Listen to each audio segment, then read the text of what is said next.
Okay, good afternoon, and I welcome you to the another book study, another exciting segment of studying New Testament books together under the Asian Seminary of Christian Ministries.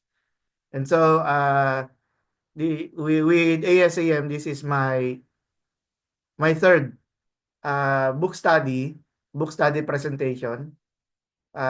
The first was with First Corinthians 2 years ago. And last year was the book of Ephesians. And so today we will be looking at the Sermon on the Mount, which is 3 chapters from the Gospel of Matthew. The program of the study, we will look at the syllabus and then discuss the overview of the Sermon of the Mount and another discussion from Glenn Straser is his discussion about the 14 triads in the sermon.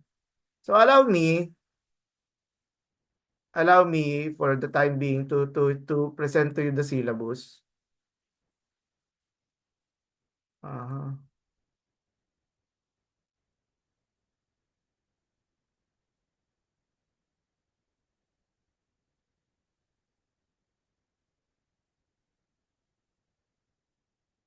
okay, so we will be meeting regularly every Friday, 1 to 4 in the afternoon.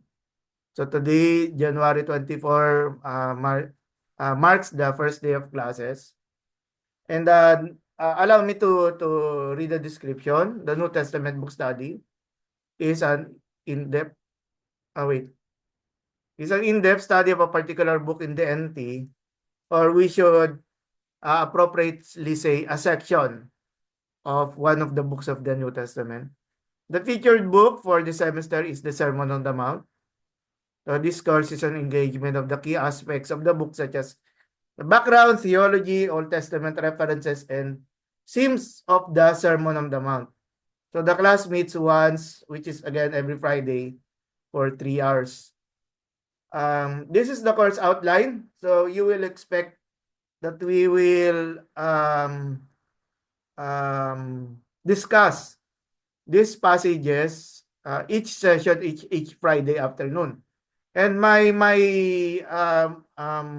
strategy of dividing these lessons is what I did. I counted the number of verses for Matthew 5, 6, and 7, and it came that the average number of verses to be discussed per session is 12 verses. Okay, so 12 verses. So of course, they are not exactly 12, 24, but at least you can see how it works. So today we will be talking about the introduction to the Sermon on the Mount.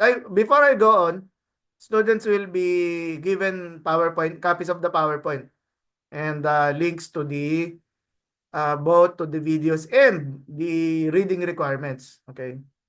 So for today, we will discuss the introduction to the Sermon of the Mount. And then the next meeting is on the Beatitudes. So we will look into the 12 verses of the Beatitudes for 3 hours. No? And I believe that will be, again, very interesting for us since we first and foremost, we desire to hear the personal message of God for our lives, for our families, and to our constituents. The third is the role of disciples in the world. This is practically a general way of describing things, but of course the coverage is from 13 to 20. Uh, the fourth item, significance of the Ten Commandments. Perhaps we are aware that um, in the Sermon of the Mount alone, it draws from the uh, sixth and seventh commandments, which is thou shalt not murder and thou shalt not commit adultery. And part of it is being honest which is reflective of the command that we should not accuse a person falsely. No? So which is why we will be looking at the Old Testament books of Exodus and Deuteronomy in this matter. And then of course fulfilling vows, and then the imperative of love. What's interesting is love for enemies, no? It's not the most difficult type of love is loving the enemies, and of course I don't want to to see to reveal the complexity of this command, no. But of course again we shall of course by the grace of God we will be guided by this one. And then the sixth is on the Lord's Prayer. Aha. Sabi niya saan ba namin?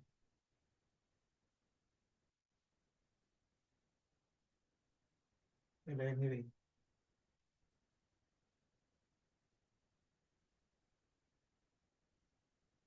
Aha. Oh. So we have the yung Ama Namin. This was published last year. 2024 by Langham scholars. Some of them were my professors, no. Kaya we will be much of our talk will come from this resource na published by Langham. So the Lord's Prayer. And of course, storing treasures in heaven, wherein we are prompted by one of the favorite texts, Romans 6:33. And then lesson 8 is not judging others. Lesson 9, the influence of the Sermon of the Mount to James. Okay? And then of course the passages sa chapter 7 to 13 to 29. Pas Gerald, you were with me sa di ba? NT survey. So you were there when I discussed Yes. the similarity of content, no, between the Sermon of the Mount and James. So perhaps this will be just a repetition for you, but again, we reverse the side naman kasi before we were looking at it from the angle ng James. Now we will look at it from the vantage point of the Sermon of the Mount. And then on the 10th is the theology of the kingdom. Just by talking about the prayer alone, no? Prayer, your kingdom come. So which we can see that the Sermon of the Mount in particular and the Gospel of Matthew in general were highly influenced by the theology of the kingdom, no? And then survey of potential applications. Of course, that is a way. So part of it is we will try to concretize, no?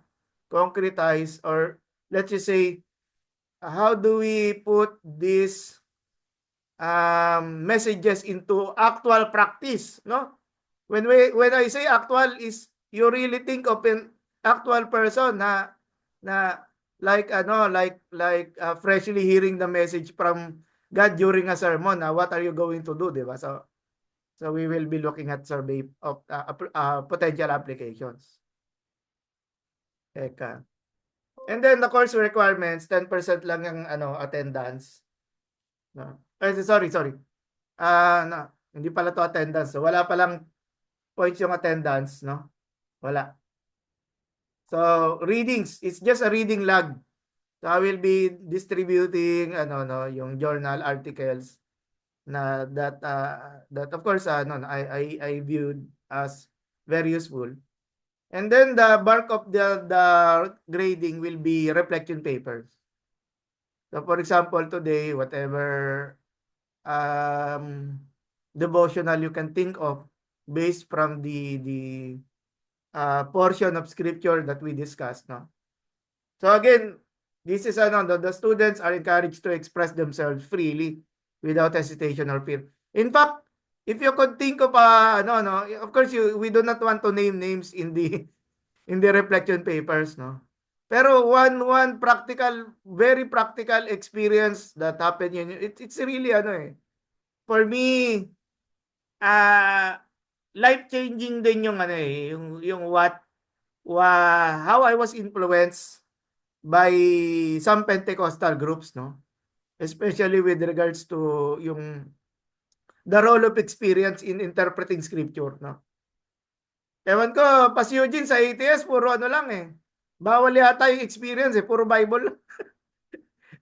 Sa amin, parang minamark out, sasabihin. Puro Your, reference, biblical oo, scholar. oo, kaya nga, yun, sabihin, your experience is not relevant to the to the interpretation. Pero anyway, sorry doon sa kabilang seminary. Anyway, so what is the point of the sermon, relevance for today, and then what you should do. So gandang-ganda rin ako dun sa third yung sa last time when I taught New Testament survey, doon din ako very impressed sa students how not only the students read portions of scripture, but how they are committed to doing, no, what they wrote in paper. And then the final paper, ano lang, major paper lang to. Actually, mas malaki lang siyang devotional, ano. Yung regular reflection is 2 to 4 pages. Ito naging ano lang siya. Naging maximum of 8, minimum of 5. So, anyway, so this is the grading and ito. Sabi ko tonelada yung ano eh, yung nakita ko na references, okay? Oh, it's going down yan, yan. Yan, so no, up up very I should say ano naman, very encouraging and ano naman, fruitful naman yung what I did in my preparations today. Okay, going back no no so we're done with the syllabus and program of study. And so okay, let's talk about the overview of the Sermon of the Mount. Um According to W.S. Kissinger, he said no portion of the scriptures was more frequently quoted and referred to by the Ante-Nicene, that is the Church Fathers, no, from the 3rd until the 5th century, than the Sermon of the Mount. No? That's to include Augustine. So a review of the Ante-Nicene writers' use of biblical text reveals that the 5th chapter of Matthew appears more often in their works than any other single chapter, no? And Matthew 5 to 7 more frequently than any other 3 chapters in the entire Bible. So this is how no, imagine niyo chapter 5 lang, no. This is how the church fathers, no, were endeared to talking about the Sermon of the Mount. And again the added 6 and 7 chapter. We will recall that the well-loved passages also includes, no, the Beatitudes, the Lord's Prayer, and then the Golden Rule, which is on the positive level, no, do to others, no, what you want others to do to you. Kasi yung sa confusion yata, confusion is the negative eh, the opposite, no, no, yung ano, no, yung do not do, no. Well, anyway, so when we talk about the Sermon of the Mount, we will also be exposed to some of the debates and arguments, no? For example, is the message only for Jesus' disciples or a wider audience? No? Uh, for example lang, ano lang, i-test lang natin yung hypothesis. If the message is only for Jesus' disciples, no? Anong maging message niya para sa atin? No? Close to being none, ha? Close to being zero. Diba? So are we just being informed, no? Informed in the head na ito yung tinuro ni Jesus sa kanila. So and then there's no application. So that is a big question. And then the next thing, is it about law or ethics? Why is law in the picture? Because the early disciples of Jesus were Jews, no? Who followed the Mosaic law. Third bullet is the primary theme on grace or judgment. Sometimes there are people, no? Of course, depending on the perspective the lens that you use. Some people would see the parts, the side lang of grace, and uh, we tend to forget that we should also behave, no? And then judgment is of course on the other side. That if we do not do the will of the Father, then what will happen to us, di ba? So there is also an impending judgment, even for believers. For again, that's a big question, eh. And then are the commands unrealistic or doable? So this may go back to the first bullet, no? For example, according to Martin Luther, yung of course yung ano no, yung great reformer is he believes na ano eh um, parang impossible, no, if the word is appropriate, no, or difficult na lang, no, so difficult for Christians to fulfill the imperatives in the Sermon of the Mount. And then is it Jewish or Hellenistic? So, socio-historical context in order for us to understand better. By the way pala, no, I allow myself to be interrupted, no. If you have any questions, no, while I'm teaching, ano naman, we allow that, no. Itong si Xiong Ai Yang, he suggested 3 important contexts for understanding the Sermon of the Mount. The first is Roman imperialism. Of course, the second and third are actually related to the first. The weight of Roman Empire's political, economic, and cultural power was a fact of life for people living under the Roman occupation. And the Mattean community was no exception. So, the presence of imperial officials and soldiers, imperial buildings, temples of gods and goddesses, statues of emperors, coins with images and words, no, praising imperial power, all of which people encountered in their daily life, advertised the imperial ideology. And for the subject peoples, no, which of course subject peoples referred to the Jews and other non-Roman people of cultures, no. So they were all bowing down to this to the rule of the imperial Rome, no? Rome was the benefactor and savior of the occupied people. These inferior peoples were to become civilized as a result of their occupation. When I say civilized, this is similar to what occurred during the time after the death of Alexander the Great, and we call it Hellenism. And so during the after the fall of the Greek Empire, or rather the division of the Greek kingdoms, no? For example, in the portion of Syria, it was under Seleucid. The southwestern portion of Egypt was under Ptolemy, and there were other we say emperors. And what resulted is the Hellenization, and in during the time of Antiochus Epiphanes, when the book of the first and second Maccabees was written, many of the laws of many of the laws of Moses were banned, no? Banned to be performed, and that resulted in a revolt that took place during the Maccabean period. Second, after Roman soldiers destroyed Jerusalem and its temple, the priests and the Sadducees lost their leadership, and the Pharisaic group became the dominant leaders in Israel. You remember that the high priests were the Sadducees, okay?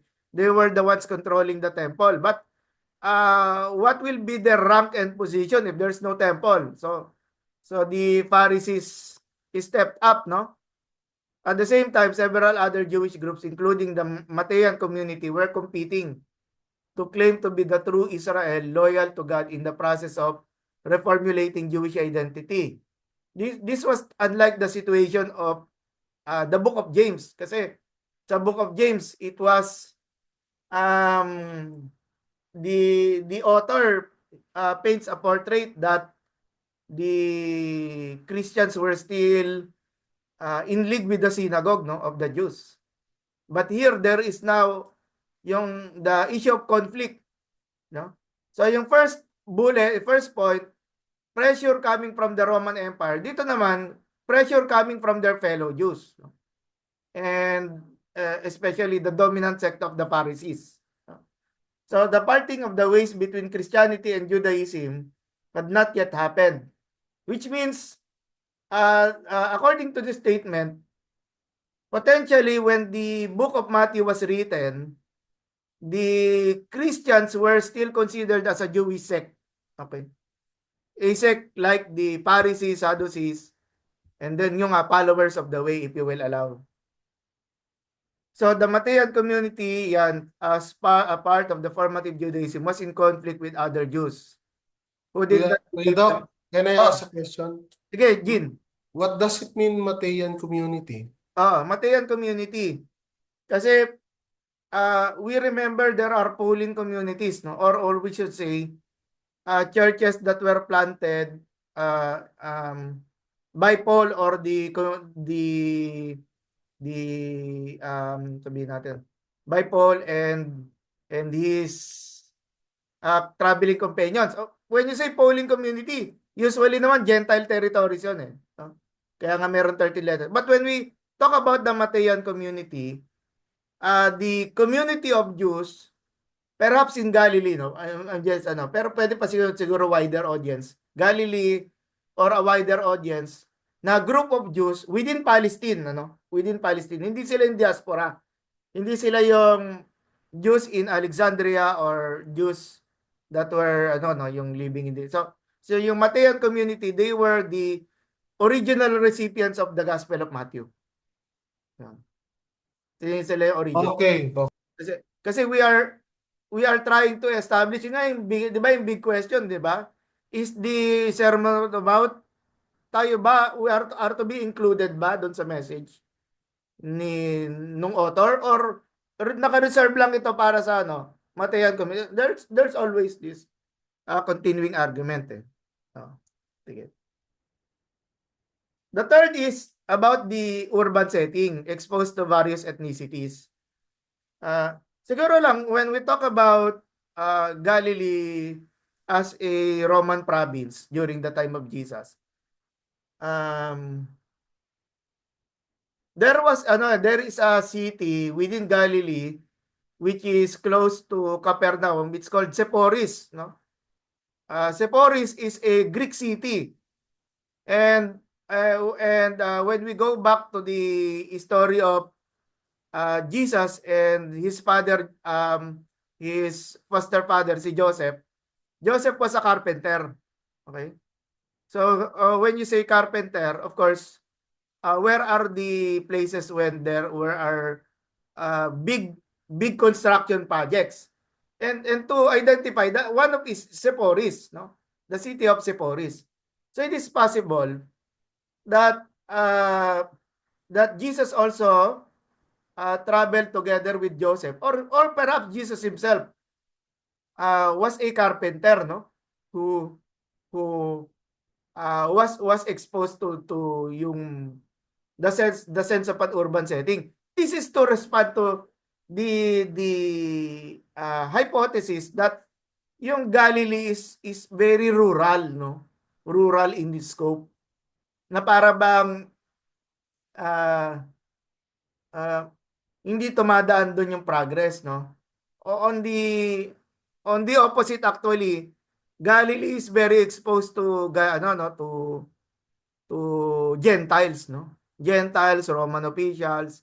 And we remember the way from Alexandria, wherein the grain, no? Grain coming from Alexandria crosses, no? Until it reaches to the si the ano no to Caesarea. Caesarea, which is very very near to Jerusalem. Okay? Sige. So the setting again, no? I thank Google. I thank Google for the photos, the images that ano kasi wala naman tayo doon eh, no? Maybe one time, no, mabigyan tayo ng Lord to ano, to visit, no? This beautiful place, no? So this is from the ano no, from view from the top going looking towards the ano no, descending, no? And then this is coming from the side of the sea, no? So we could see there. And then this is the Church of the Beatitudes. Not very ano no kasi 1938 built ito during um, the beginnings of World War II, no? Beginnings of World War II. So according to Riesner, no, in his segment Archaeology and Geography from the Dictionary of Jesus and the Gospels, second edition published by InterVarsity Press, no? The Sermon of the Mount. In the 4th century, Egeria found the place of remembrance for Matthew 5 to 7 to be a cave, not uncommon for Jewish Christian memorial sites, which can only have been the so-called Cave of Job, 200 meters east of the Church of the Miraculous Feeding. So, no, they were trying to to pinpoint, no, the location where Jesus preached, no. And in part, perhaps we have reasons to accept that the feeding of the 5,000 and the preaching of Jesus of the Sermon of the Mount could be directly related. However, in when you look at Luke chapter 6, it is not the Sermon of the Mount, no, it is the Sermon on the Plain. Okay? Kasi for Luke, it is a level field, no, it's not a mountain. Rather, it is a level field, no? Kaya siya, no, Topos Pedinos, mentioned in Luke 6:17. It's below a hill. Verse identification with the level stretches large enough to hold several thousand, lying above this cave. So, not until later did the local tradition, influenced by Matthew 5, shift the scene further up the hill. According to Young, before presenting the Sermon of the Mount, the evangelist provides a brief remark about to whom and where Jesus spoke. So at least we now have the idea where the sermon was preached. Huge crowds followed Jesus from all around Palestine. It is a summary of the translation. This is from NIV, Matthew 4:25. Large crowds from Galilee, the Decapolis, Jerusalem, Judea, and the region across the Jordan followed him. Note here that the word follow is not just yung a concept of movement, no? Sometimes nagiging concept of movement lang siya eh. Saan kayo papunta? Doon kami pupunta. O di pumunta sila doon. So movement lang siya. But here, the word follow has something to do with yung following yung commands din. Following in obedience, following. Of course, that is the basic requirement to becoming a disciple of Jesus. You follow. Okay? So the Decapolis, just to include, no, kasi a Decapolis is not a it's not very popular when we read it in the Gospels. One of the events was yung a person who was had a legion, no? He was demonic possessed, di ba? Naalala natin, he was from the Decapolis. So another nearby place of refuge is the Decapolis, for Jesus was that area lying east of the Jordan, comprised of Hellenistic Gentiles. So cities loosely linked by various alliances and political associations. And so, for example, King Herod the Great, who was responsible for killing the infants, no? When he died, his children went to Rome. They were all in contest, no? They want to be called the king. They want to earn the king of the Jews, no? But the Roman emperor said, no, we will divide it among you. So si Archelaus was the son of Herod who took over yung Judea. But Archelaus was very cruel. So there was a revolt that led si Pontius Pilate to take over yung Judea. And then there was Herod Antipas who was the king of Galilee. So yung sa Decapolis, this was led by one of the sons of King Herod. Now the question always goes back to whom does them refer? Does it refer to the disciples, the crowds, or both? We remember that chapter 5 precedes the temptation, di ba? Temptation of Jesus while he was in the wilderness. And so the calling of the disciples perhaps very close in in timing. Matthew reports that the crowds recognized Jesus' extraordinary authority and were amazed by his teaching. Matthew 7. So in the next sentence, Matthew says that the crowds followed Jesus when he came down from the mountain. Given that following is an essential element for discipleship in the gospel, one may well say that the crowds whose following of Jesus is repeatedly described are potential disciples. So we could say that them refers to both the disciples and the crowds who are potential disciples. Moreover, si Charles Tarbert, he said, given this data, it is obvious that in Matthew, the crowds can be understood as disciples of Jesus. Not always, but sometimes. This fits with the fact that Matthew sometimes speak of the disciples other than the 12, and that he knows a wider circle of disciples. And that he names Joseph of Arimathea a disciple. Ano lang to? Sorry for the typographical. In Matthew 4, the crowd that follows Jesus is best understood as the part of the wider circle of Jesus' disciples. They have been attracted to Jesus by the magnetism of his proclamation and healing. So at least we're getting a picture of who Jesus was talking to, no? During when Jesus proclaimed these sermons, and we also have been introduced to the struggles, no, of this community.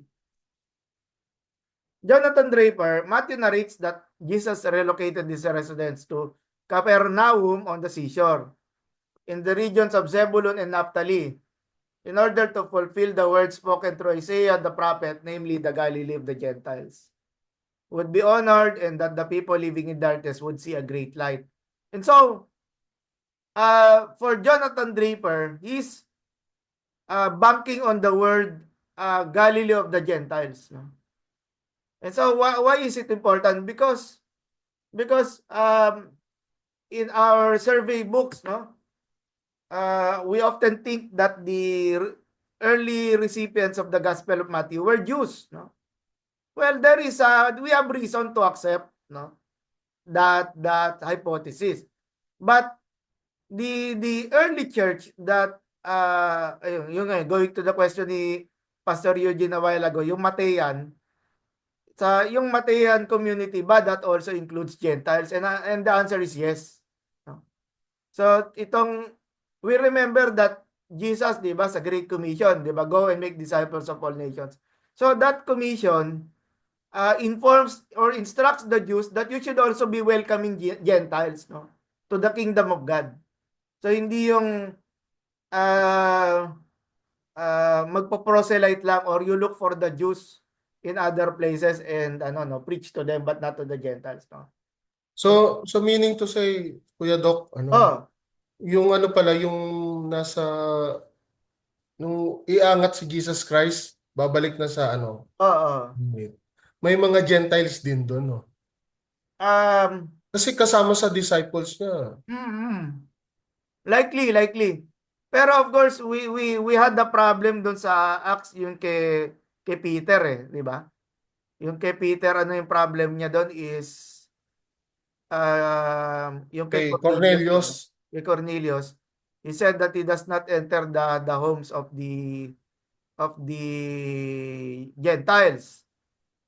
But when we think of the Matean community, ah May ito na siguro Gentiles. most likely Pastor Eugene, ito na yung full blast ng ng preaching ng mga ng mga Jews doon sa mga Gentiles, no? But perhaps when we think of the early disciples when they were in Jerusalem, no? At the coming of the day of Pentecost, there is a possibility na wala pang Gentiles doon.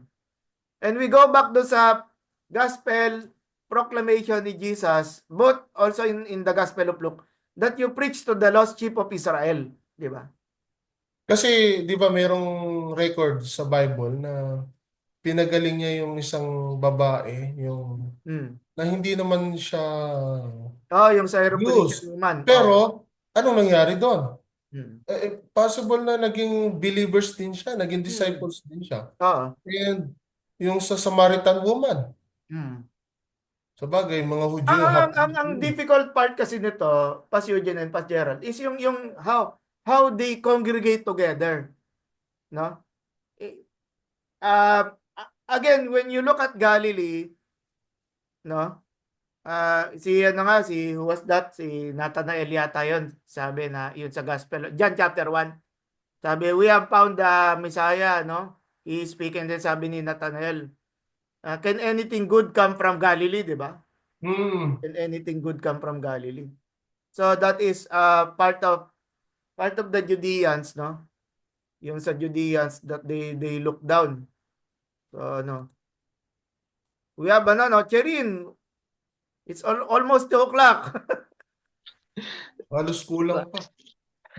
Anyway. Dagan rin, sorry. Yeah. Yes. That's okay. This is recorded, so at least and this is just the first session, so we will not be very strict Thank you, when sir. we Thank talk you. about Thank you, sir. introductory Thank lessons. you. So Okay, sir. just to complete lang yung Pas Eugene, um, it is safe to assume that the first believers who were at Pentecost, no, Pentecost na lang per se, who were Yes. waiting for the coming of the Spirit, where the Jewish Christians lang to. But with regards to the ascension sa chapter 1, no? Ascension sa chapter 1, we are not very sure. Baka rin may mga Gentiles doon. Gentile. Or maybe possible that when Jesus arrests, most of the followers like Gentiles, they were gone. Is it possible? Pwedeng ganon. However, the resurrection really changed everything, di ba? Kasi even the Yeah. disciples were in hiding eh. Akala nila, they thought they had already been defeated kasi Jesus died on the cross. Yes. So, so, so, possibly you are correct, no, Pas Eugene, that yung sense nila, but again, it only took 3 days, no, and then Jesus resurrected. So there was we call it. Because as you have said before that the context, the settings of it was ruled by Roman Mm. Empire. They were afraid Oo, to, oo. to follow Jesus. Mm. And of course, the rumor, di ba? Kahit sa Matthew 28, there was already fake news eh.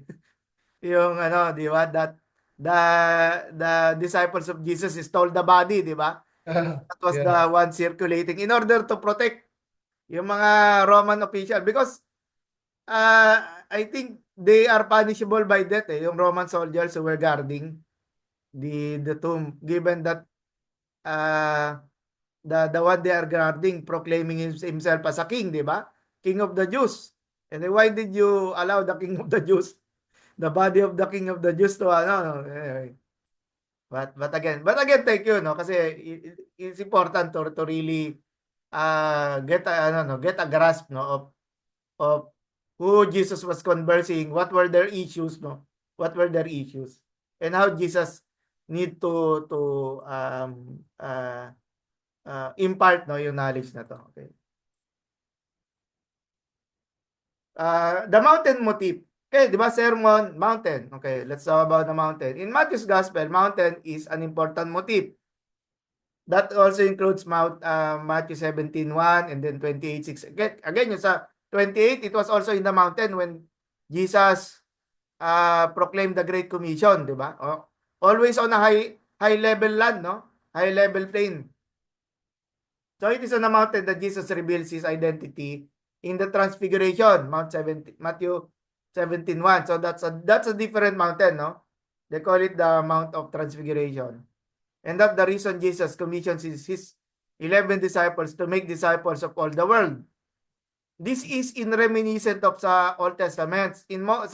For Moses, he receives the Torah, the teachings of God's will for Israel on the mountain of Horeb. And then there are other chapters related to it until chapter 24 in Exodus, which is about the revealing of God's will, no, to his people. And then in Matthew's Gospel, Jesus, the new Moses, teaches the true meaning of the Torah for the prospective and current disciples on the mountain. We need to see this analogy, no? Kasi when we talk about the Pharisees, they would always say that the law of Moses is the one that makes people righteous, no, in the sight of God, which is why naging according to some theologians, they have become very legalistic, no, about their religion. But in this sense, no, Jesus is the new Moses, no?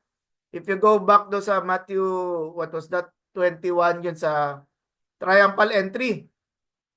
The triumphal entry, when the people were shouting, Hosanna, blessed is he who comes in the name of the Lord. Some of the people from the diaspora or the Jews who traveled from different places of the world to celebrate the Passover in Jerusalem asked, di ba, who is he? And then one of the answers was, he is the prophet from Nazareth, no? Or prophet from Galilee. And when we say prophet, we remember in Deuteronomy, there is the law coming from Moses about the how we could identify false prophets. Okay, false prophets. So what is Moses talking about there? He said, beware of false prophets. And then later on, he said that there will be a prophet that will be coming after me. And once he comes, you will listen to them. And so when we look at, hindi pala Matthew 21, it's Matthew 24. Matthew 24 at the triumphal entry. So Jesus continues to stand in that line, no? That he is the new Moses during the first century. Going back, we also remember naman that John the Baptist is the forerunner of the prophet Elijah, di ba? So parang there is a tandem between Elijah and then Moses, but of course in different personages. Matthew's attention of showing Jesus as the new Moses. Perhaps you are already you also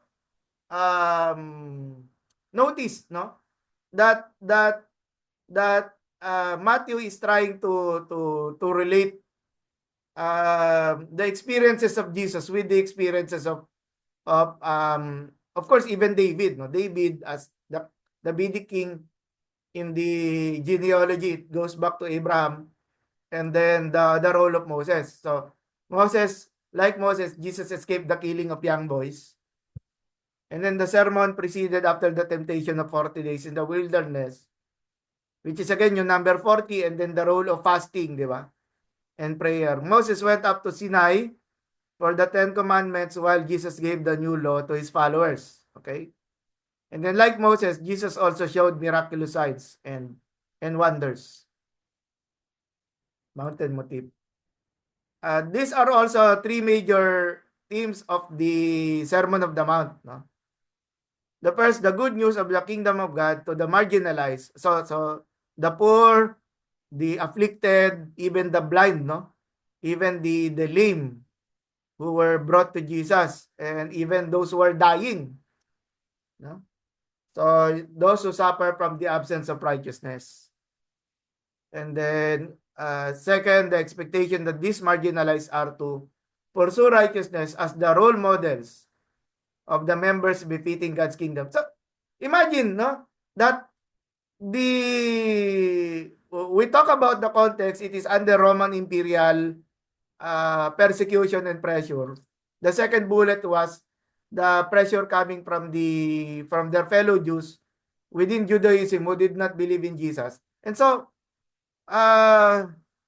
the tendency, no, there is always this tendency, pressure coming from outside, no, is to take arms, no.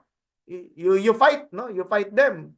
You shall not show mercy to your enemies, no. You shall defeat them because they are impending, they are being placed in order for you to accomplish the will of God, no. But kaya nga there is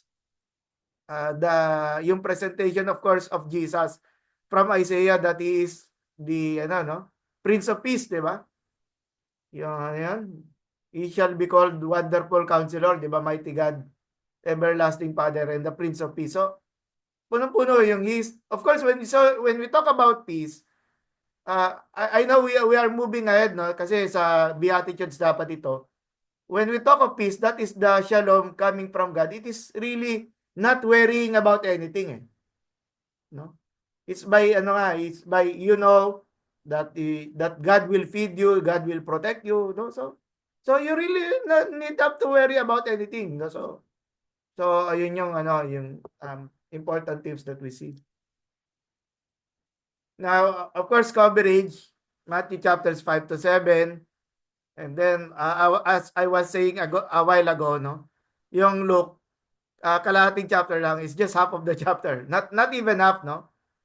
So, 17 until 49, no? But, and in 6:17, NIV, he went down with them and stood on a level place. Yan, level place. So, that is why it is considered as, in the Gospel of Luke, the Sermon on the Plain. And part of our study here in this course, we will also try to look at some passages in the Gospel of Luke that parallels yung discussion natin with that parallels with our discussion here in the Sermon of the Mount, chapter 5 to 7. Structure of the sermon, no? J.B. Combrick argues that the Sermon of the Mount belongs structurally with the introductory material of 4:18 to 25. This is his hypothesis, no? So you do not begin with chapter 5 verse 1. Kasi yung verses and chapters, they were assigned later on for citation, and then yung topical arrangement. For Combrick, he said that it should begin with 4:18. And we will test that, no, his presentation. And so this is chiastic arrangement, no? Chiasm is yung like an X. So there is a parallel between the A and A prime. A prime is the one below, no? So Jesus calls for the 4 disciples, Simon, Andrew, James, and John. Whereas in the A prime, the one below, the crowds are amazed at teaching not like the scribes, no? Validation of authoritative teaching by 3 healing miracles. And then on the B, the B on the top, no, 5:3 to 10, 8 blessings for doing righteousness. This is paralleled by blessings and curses for doing or not doing the words of Jesus in 7:24 to 27. The part on C, 5:11 to 16, disciples warned to do good works. While on the C prime, remember the disciples, they represented the people of the kingdom, di ba? While on the C prime, they represented the enemies. the ones who rejected. Again, we go back to the context, no, yung Roman, yung the parting ways of the Christian Jews and the Jews who did not believe in the Lord, no, referring to the Pharisees and the leaders, the chief priests, no. Point D. the 517 greater righteousness needed to enter the kingdom, it is paralleled by rules of entry and exclusion. Meaning, of course, some in greater righteousness, you enter the kingdom, well as D prime, some messages exclude you, no? Or block you from entering. And then D prime, E, righteousness not to be done for human judgment. And then E, do not judge others. And then the center, look at the center, seek righteousness, di ba? This schema would make the statement 633.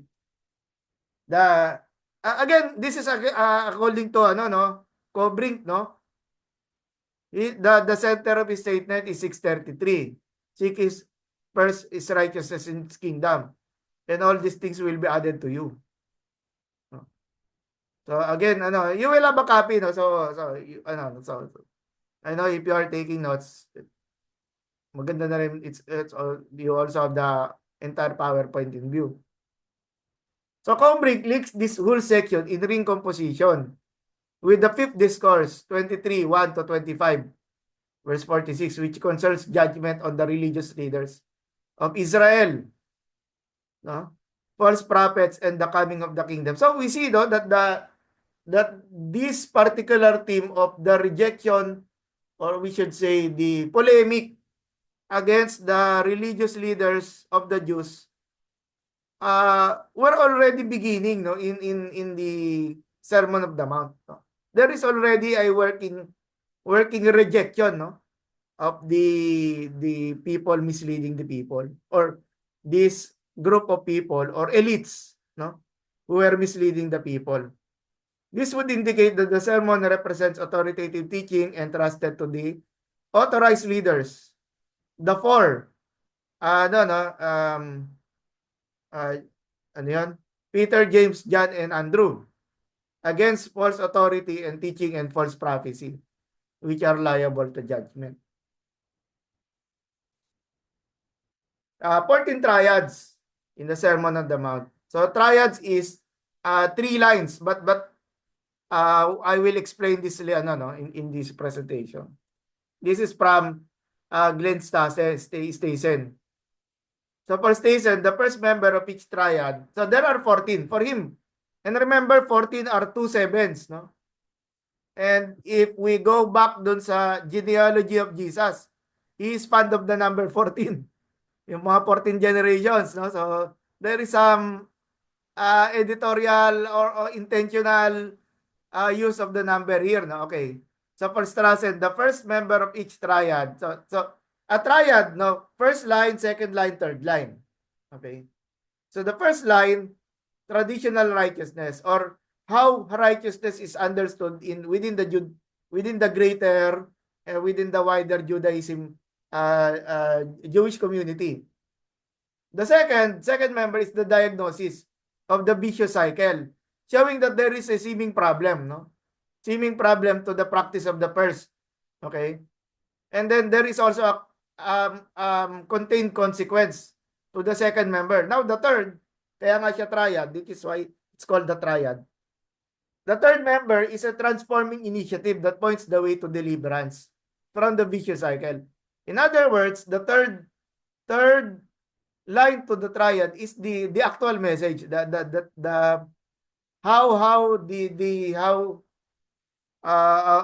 the line which captures, no, yung the will of God, no, the very desire of God for the people. So Stassen proposes that the triadic structure helps us to see the way of deliverance in their teachings. So how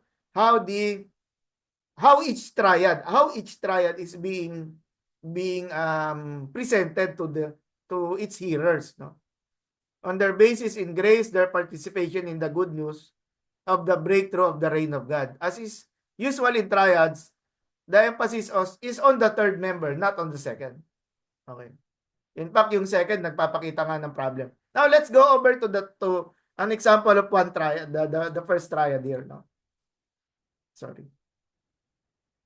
So this is in the one of the groupings called the better righteousness, no? 521 to 48. Now, this is the first of the 14 triads. Note here, on being reconciled, 5:21 to 26. So the first line, no, on murder, di ba? You know that no, an eye for an eye, no, or a tooth for the. So this is referring to how yung how the traditions are understood during the wider Jewish society. The second point is yung nga, first application, illustration, if you are offering your gift, di ba? And then later on, it comes to the third triad. No, command, make friends quickly. Results of not, so you are to, before you give your offering, no, you make sure that you have been reconciled, di ba? Actually, this is a good teaching for for offering di ba? That that the Lord is not looking at your money. Although the money is important, di ba? But if you have a if you have a grudge or you have a, ang tawag mo dito, you have you're angry or you are bearing hatred, no, in your heart, no, towards your brother or sister, no, this particular triad is telling that we're not sure if God will receive your offering. That it will go to the treasury for sure, pero it will go to the accounting department. Pero if God accepts your offering or not, no, however large the amount is, we do not know, di ba? So okay. So these are 14 triads. It's really a lot, no? So we could look at it maybe at another time. So the second, the verses are there, so we could follow suit, no? On removing the practice that leads to lust, on divorce, on telling the truth, transforming initiatives of peacemaking, love your enemy, and then second group, or group B, practicing righteousness in God's presence. How? Sa 7, 8, 9, and 10. Almsgiving, prayer, and then of course, and that also includes fasting. Oh, Isaac! Why have you just come at this time? Isaac! Well, anyway. Good afternoon, Doc. Hello. Good morning still in your place. Good morning. Yeah, it's morning. It's morning over here, Doc. And it's afternoon over there. Yes. So I've been teaching for more than an hour. But I'm sorry, I just came up late. No, I had a class in the midnight. So when I slept, I didn't know I've slept no beyond yes, the time I was okay. supposed to have joined this class. Yes. Yes. And again, nice seeing you. And also we have Cherin, no, from India. Cherin is also here. Okay. Oh, really? Great. Great. You will have students will have a copy of this PowerPoint, so at least you could review, and this is recorded. Again, okay, so practicing righteousness, about prayer, about not becoming a hypocrite, right? Sometimes we focus much on hypocrisy, but of course, how we are to actually do it, and then righteousness towards treasures and enemies, storing treasures in chapter 6, and then serve first God's reign, and then justice, and then judge not, but take the log out of your own eye. So we are being prohibited from judging, okay, but rather becoming or we should say becoming more observant of ourselves. I think that was also in the book of James, no? Which says that yung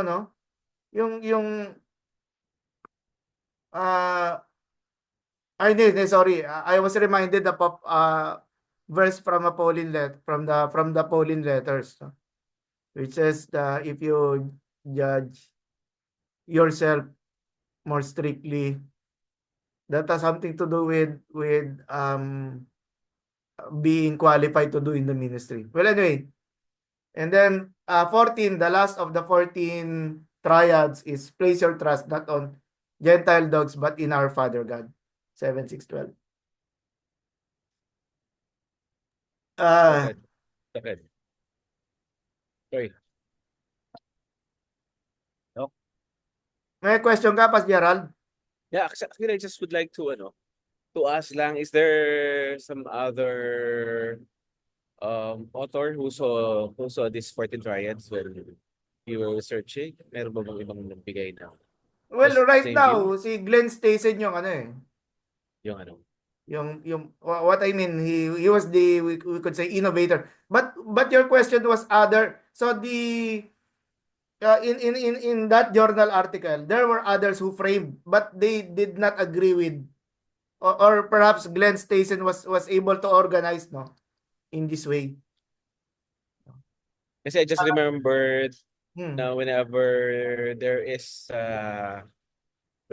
this triad, usually we see this on wisdom poetry, no?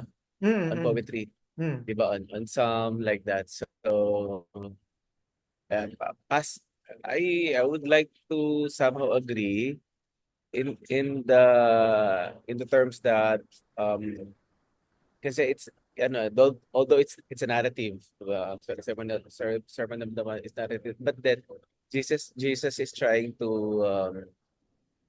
what do you call this, to somehow impart the wisdom, to some of, I don't know, being poetic about it, Hmm. um, sending his message to his listener. Hmm. Diba? So, possible, diba? Kasi nga yung the message whenever there's a triad is always the last one. So, parang when you said a while ago about parallelism, Yes. yeah, imagery, diba? So, imagery. So, seems like, no, parang this is the first time that I've heard of this. So, I'm gonna look at at this more closely on this angle. I can send the journal article to you to everyone. But again, I'm still balancing on the readings what you're supposed to read. No? But of course, just to see how Glenn Station looks at the Sermon on the Mount. No? Okay, thank you. And then okay, this is a closing for our segment today. No, George Strecker, the sermon reflects the Christological, eschatological, and ethical stance of the evangelist. Evangelist referring to Matthew. Jesus for Matthew does not represent a new Moses or a Christian parallel to Jewish scribal or rabbinic teachers of the law. Rather, the sermon comes as a divine revelation, an epiphany. Epiphany like someone visits you, like an angel, no? Visits you. Something like that, very spectacular yun. And then from Jesus as the curious Son of God, whose post-Easter majesty, referring to the how Christians are to interpret it after Jesus resurrected, no? That speaks of epiphany of divine revelation. Okay, so this is to include, no? So how is Jesus presented as the preacher of the Sermon of the Mount? No? How is Jesus? Of course, we are still in the introductory part, no? It is not enough, no? We should see it in depth, no? That's why you keep attending, no? So how is Jesus presented as the preacher? And then how should we approach and apply the message of the sermon to Christians? Ay, sorry, not apostrophe S, no? Christians na walang apostrophe S today. And then what do we expect to learn from this course in the coming days? Okay. That as everyone is invited to respond, no, to any of these three questions.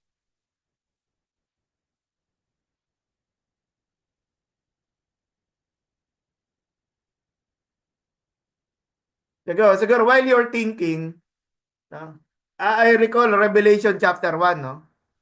In Revelation chapter 1, the apostle John, no? So an image of Jesus, and that image of Jesus is very scary, no?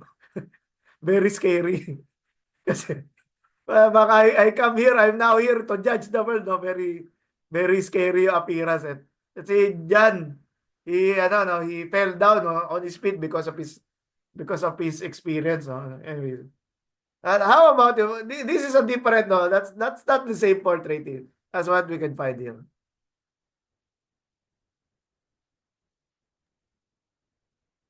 Sir, let me share siguro my thought on Of course. question Of number course, one. Kuya Jay. Of course. Yes, I see Jesus no whenever I look at the Sermon on the Mount, on as presented as a picture here in Matthew 5, 6, and 7, as the Messiah who came, since going back to chapter 1, the genealogy coming from the lineage of David, as a gentle king. That's how I would like to relate it. Mm-hmm. A gentle king, as a who preaches about the kingdom of God. So parang he is trying to convince his listener, his the disciples, or even not the disciples, no, as we haven't really dwell deeply on who his audience was, no? But it was actually mentioned their disciples, so we just have to use our imagination on what the setting was, no? But then it was really telling them this is the way of God's kingdom, how to live, especially the first one mentioned in the Beatitude, no? Blessed are the poor in spirit. So I have heard so many preachers from the Reformed side about even not the Reformed side, that it talks about the being poor in spirit is you're bankrupt with who you are. You cannot boast about anything about who you are. So I see God that He is really kind and trying to convince us, hey, my son, my daughter, this is how you are supposed to live in the kingdom of God. It is not the way you are thinking, drawing strength from yourself, but it is actually by realizing this qualification or these teachings that it is all about. It is all about me. It was all about the King of Kings dying on the cross for your sins. So a gentle preacher, a persevering, and a who is really patient, no, on his listening. Yes. Yeah, thank you. Yes, thank you, Kuya Gerald. Pas Next. Eugene, you were Yes. unmuting a while ago. Pas Eugene. Jesus presented as the preacher of the Sermon on the Mount. I agree to Pastor Gerald that he is kind and gentle king. But in the other side, because as you presented the historical socio-cultural context, it is they were under Roman government or government rule. So most of his preaching is a little bit against the government. So Jesus presented as the preacher like confident and very authoritative preacher. Yes. He knows what he is teaching. Right. So that's all. Thank you. Yes, indeed. And which is why the chief priests hate him very much, no? Yes, yes. Because Jesus is always exposing their fault Yes, yes, that's it. That's it. publicly, ano. So thank you, Pastor. Always against the rule of the tradition. Yes, that's correct. Thank you. Cherin, Isaac, well, actually any of the three. So I wanna take the second question. Yes, please.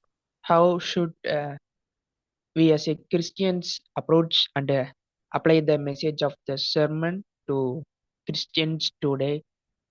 So we as a Christians should approach the sermon on the mount as a guide to living out their faith in daily life.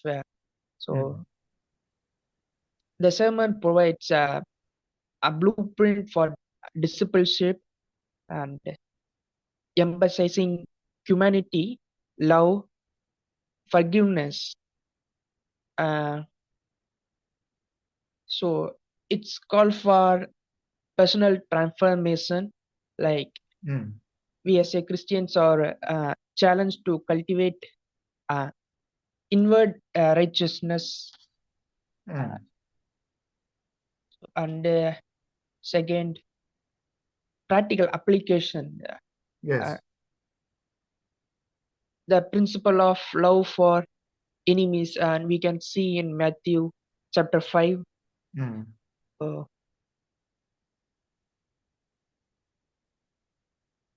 We should be lived out in relationship and society.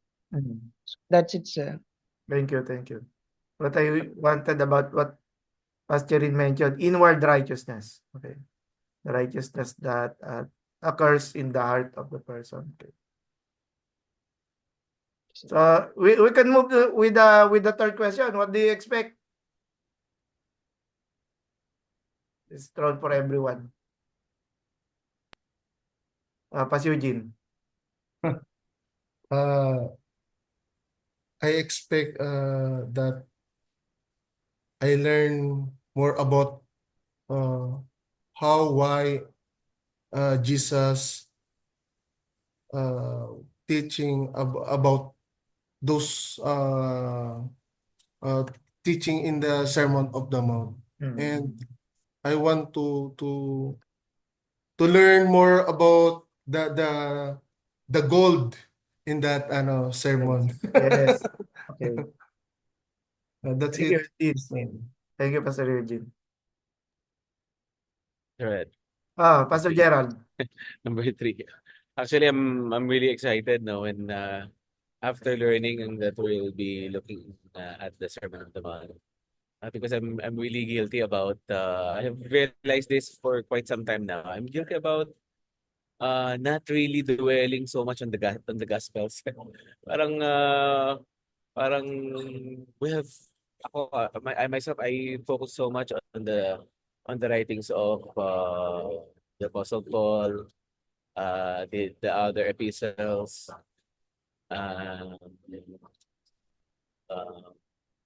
yeah, those books.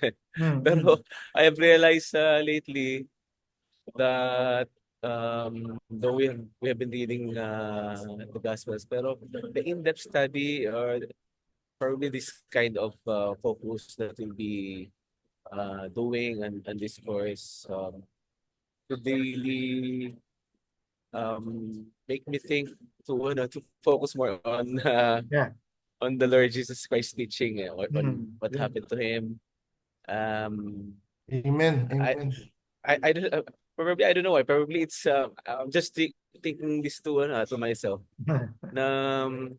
It could be that I'm trying to relate it to spiritual battle. Yes, please. Para bang the enemy is even giving you interest to study Romans because of the doctrine, Christian doctrine, Ephesians also like that, and the other epistles. But then parang the enemy is giving you some reason not to study the gospel. So yeah, probably this is the time Wow, with thank you. your help with our classmates sharing also. Probably we could go together in learning more about the Correct, Lord Jesus Christ and correct. His death. Yes, Thank you. yes. I will react to that later on. No? Sige. Pastor Isaac, you were unmuting a while ago. Yes, Doc. So what do you expect? Yes. Actually, Hmm. I wanted to contribute, though I came in late.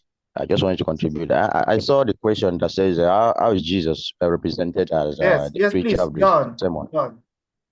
on the mount? So to me, I saw Jesus, divine teacher, Yes. on the mount, teaching the people because Jesus speaks not as a mere interpreter of the law, but as one who has authority over it, and his teaching revealed divine wisdom, very clear, addressing it to the heart and not just the outward. So I see Jesus divine teacher because it took time to nurture the people and culture the people about the things of the kingdom. And this second one talks about how should we approach and apply the message of the sermon to Christianity. So I think it's a matter of applying it and applying this principle practically because we must do what Jesus taught us to do, not Yes. just about studying the scripture, not just about reading the scripture. It's about the practical part of it. So it is required of every one of us as Christians for us to practice what Jesus has taught us in the scripture. When we read, when we understand what it says, we are practicing it, that the people out there, the unbelievers, will know that. And that was the same thing the disciples did, and they said these people are like Christ, and that is how the name Christianity came out. They said these people are like Christ because they practice what Jesus taught. They practice the life of Jesus, his teachings, his message, everything, and they represented Jesus after Jesus have left.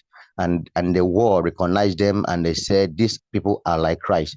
Then in terms of what we expect, from the lesson in the coming days, I think it's all about the beatitude, understanding the kingdom value. So we need to understand the kingdom value, explore how these values, such as humility, mercy, purity, and peacemaking, contract with the worldly, priorities. So it's very, very important for us to understand these values, that Jesus have laid down for us, because as we Christians, we must live our life different from what the worldly people are living. Although we live in the world, we got to show them the example that we are different from them. And I believe some of our attitude and our characters can attract some of them believers to Christ, because when they see us differently living, they will be challenged. They will feel somehow challenged. To want to know the reason we live the way we live, and from there we can convey them to Christ. Our personal life can even evangelize Christ to people that at the end of it all will be able to convert them, and they will join Christ. I've seen several over here. Someone live in a yacht with another person, then the other person's life reflect Christ a lot, and the other person who was unbeliever see the light in the Christian life and ask the person, where do you worship? Why are you behaving this way? And before you know, the Christian start speaking the Bible to him, start telling him about Jesus, and the unbeliever give his life to Christ. It's been happening. So it's understanding the kingdom value. That's about beatitude and being the light. As Jesus said, we are the light of the world. We should be able to shine anywhere we are, wherever we live, in our offices, in our business places, in our houses, anywhere we are in the church. We must to shine out the world to see that indeed we are the light. So thank you very much, Doc. Yes, amen. Yeah, light is one of the metaphors that we will explore in this, and of course light and salt. So we will look at that in the later sessions. Cherin, anything to add? Cherin? Sir, Yes. and for the third, in this course, I can expect to gain a deeper understanding of the life or teachings and the missions of Jesus Christ as presented in the Gospels. Yeah. So, Thank you. that's So, it, sir. yes. I recall perhaps that was about 3 years ago. So I taught the Gospel of Matthew in PTS, no, Presbyterian Theological Seminary. But when I taught the Gospel of Matthew, the Sermon of the Mount was just one session. So unlike today, di ba? Because it's like, of course, you want to see the bigger picture. Of course, you are discussing 28 chapters in the Gospel of Matthew alone. So the tendency is you become very stretched, no? Stretched in choosing what should be discussed, with the time that we have, the limited time that we have. But I'm just so glad that I consider this as an answered prayer, that today we were able to open our discussions with regards to the Sermon on the Mount. Okay, so